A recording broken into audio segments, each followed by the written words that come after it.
Great. Hi everyone. So yeah, I'm Matt, world rocker. So I'm going to talk about Makerble, which is the startup that I founded. I guess the first thing I should say is that you've heard from like two great data science companies. I studied chemistry at uni, so this is the closest I get to like data science, just like stuff in labs.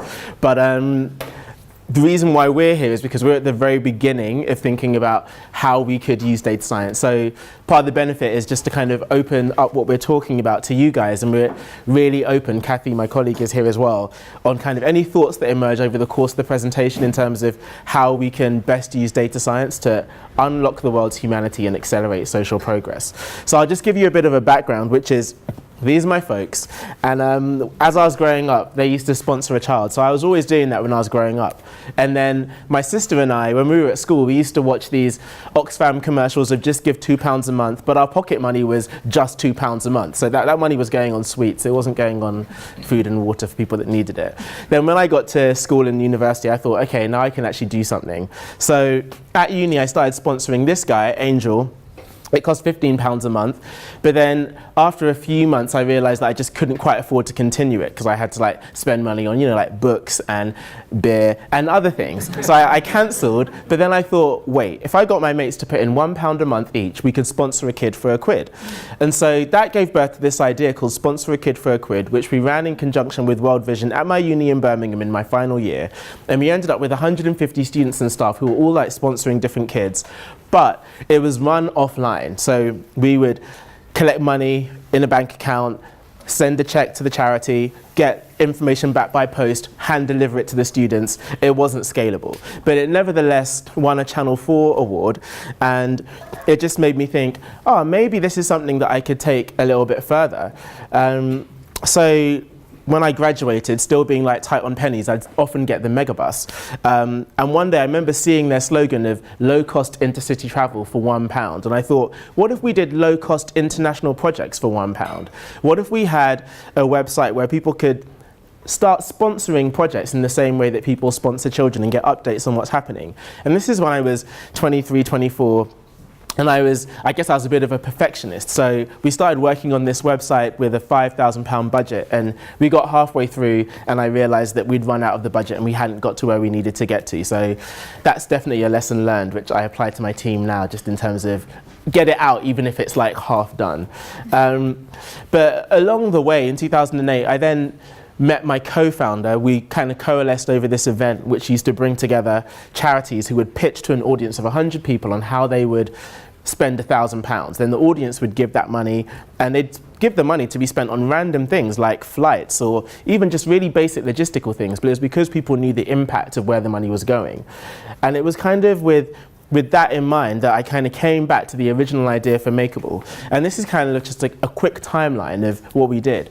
So kind of like May 2013, I quit my job in, I'd been working for an animal charity. I was like in their international comms team, and saved up enough money and got like a 10K startup loan to start working on Makerble. So built some wireframes, well, got wireframes designed, started building the product, working from me and my co-founder's house, interns coming in, me still in my dressing gown. It was great. And then 2014, our money ran out, that 10K, but pitched at a few things, got some investment via pitching at Tech Pitch 4.5, great event, and then did a white label of our product that was still not finished yet, but we were able to do a white label, brought in some additional revenue, and then we got incubated by a company called What If, an innovation agency who I highly commend. They gave us office space, helped us think about our user journey, and we launched the product at their offices in November 2014. And then at the beginning of 2015, we had about 200 charities that had all registered to use Makerble. And so we kind of had a whole series of marketing campaigns planned. We had some like gift vouchers that were coming out, and all sorts of like fun things. But we found that most of our time was spent on working with charities to get them to think about what is their impact and how do they communicate that through the platform.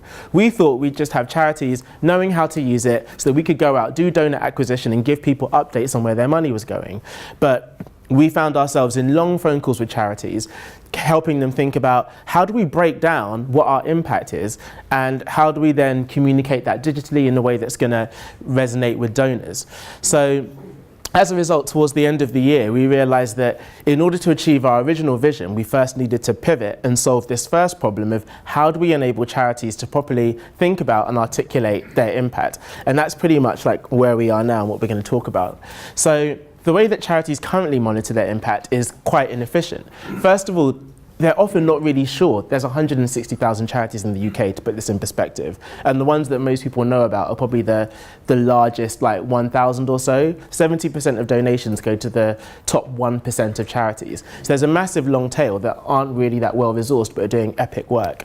So if you're a charity, especially if you're working overseas, and we've spoken with some large charities whose names I won't mention, they'll like take notes on paper and then type those up in the field and then put it in a spreadsheet, and then that's how they get a sense of their impact, like the beneficiaries that they're working with. They might be working with 30,000 young women in Ebola who've like been suffering from Ebola, and they'll be using this kind of method to collect that data. And many of them are still not even sure what they should be collecting. And so what we thought was, how can we solve this? And when we looked into how charities track their impact and what's going on at the forefront of the charity sector, we realized that you could kind of break down charity impact into what we call indicators, be it the activities that happen, the participants that happen, but then the short, medium and long-term outcomes of the work. And when you start breaking it down into like the short, medium and long-term outcomes, for example, a long-term outcome of a charity working on, say, domestic violence might be that families are richer, but then how do you measure that? When I say richer, I mean like there's less violence. Well, you could have various indicators about the guy's behavior, about how the children are responding. So whenever a charity is tackling an issue, if you think about it from a common sense perspective, you'll realize there's a whole load of indicators that are behavioral that you can look at that give you an indication of whether change is happening. It's just that charities don't necessarily know how to collect all of that data in one place. So what we've created is a template store that is basically full of loads of templates like this for every kind of cause that a charity might be working on, so that they can very quickly figure out what should we be tracking.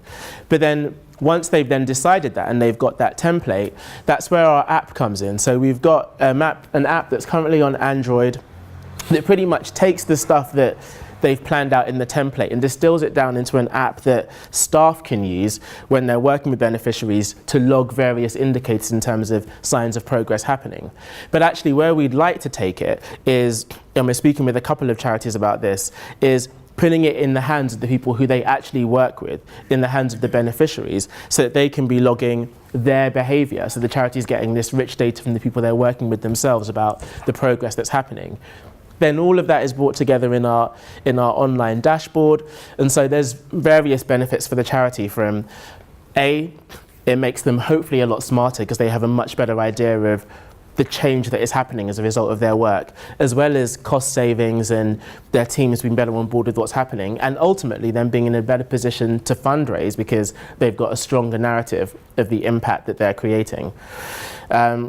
I'm just going to roll a short video that just kind of talks to you how it works. Imagine if you could track the impact of all the work your staff and volunteers do around the world.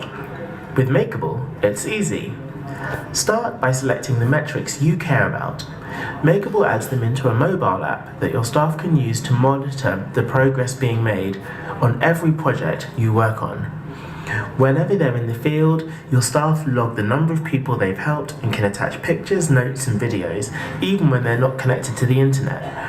And then whenever they're in a Wi-Fi area, that content is automatically uploaded to their central dashboard, giving you a real-time view of the impact being made, which you can present to potential funders and share with your donors and social media followers whenever you want. Now you can quantify the difference you make in the world. Start tracking your impact today with Makerble. Oh, I hate hearing my own voice. And that was me with a cold, and we haven't put the audio on this. That's why I should have a jingle. So embarrassing. Anyway, okay, let's just click on. So yeah, where we are at the moment is, helping charities track their impact. But when we think about where this can go, because in a sense, we're trying to think about behavior change and gamifying that process of, be it charitable staff putting in data about the progress that's happening, or beneficiaries themselves adding in data about the change they're making. I'd eventually we want to be working with local governments as well as with businesses in terms of helping them track the impact of their CSR programs or their internal cultural change programs. And then our end goal is to make our impact tracker something that individual consumers can use. So helping people live their values in the sense of suggesting products and services to people that are making an impact in the areas that people care about, but aren't to do with charity, or to do with holidays or clothes and things like that. So that's the direction that we're going in. What I wanted to do was just kind of put this out to you in terms of, A, do you have any questions for me? But then B, the main thing is, what suggestions do you have for how we could use data science or play with the data that we collect to really help charities accelerate what they do? Some of these are suggestions that have come from charities, and some of them are just thoughts that we had ourselves. We were at a charity conference last week, and one of the suggestions was, it would be great if, when you're, say, doing your work overseas, we can just take a picture of the people who we're working with, and it would tag them, and then we can kind of log their progress in that way. Another one is, as we start collecting data at scale from lots of different charities, then we're going to get a good sense of how individuals move through different charitable services, and how they go from, say, being someone who was homeless to someone who's now in work. And so having an understanding of those different beneficiary journeys, maybe there's something we can do with that. Advising staff on next steps to take with certain beneficiaries. A similar thing in terms of, as a charity is loading in information about the path that someone is on, then at scale we could have some insight into what that person might do next, what kind of pitfalls they might come up against, and therefore making suggestions to the charity of how they could behave differently. Also helping charities predict the impact of their projects or increases in demand for their services, and then that final idea of how we can eventually suggest products to people that help them live their values. So that's where we are at the moment. I welcome any questions that you have or suggestions on what we're doing. Thank you.